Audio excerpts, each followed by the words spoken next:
আপনারা যারা ছিলেন এক তারা হবেন এক। শুধু 1 মাস পরীক্ষা করে দেখুন। কি বৃহস্পতিবার দিন নিরামিষ হাঁড়ি করা আছে? জোরে বলুন হ্যাঁ। তার মধ্যে আপনারা আতপ চাল কিনবেন, নিরামিষ হাঁড়ি করাতে আতপ চালে রান্না করে সবজি ডাল ভাজা করে তুলসী পত্র দিয়ে ভগবানের চরণে দেবেন। সেই প্রসাদ আপনাদের বাড়ির প্রত্যেকে থালা থালায় সেদিন দেবেন। ছেলে প্রশ্ন করবে, মা এটা কি দিচ্ছ? বাবা আজকে ভগবানের প্রসাদ দিচ্ছি। সারা মাস না খেতে পারেন, অন্তত সপ্তাহে একটা দিন করুন না। দেখুন লাইনে না দাঁড়ালে ডাক পাবেন কি করে? আগে স্কুলে ভর্তি হন, তবে তো আপনি উঁচু জায়গাতে যাবেন।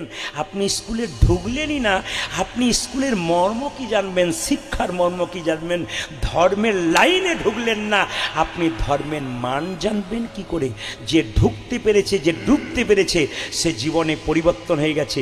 যে ডুবতে পারে নাই, শুনলো আর চলে গেল, যখন ঢুকবে শরীরে কঠিন রোগ হয়ে যাবে। একবারে পরিষ্কার প্রমাণ, বাড়ির লোক আপনার কঠিন শরীরে রোগ হবে।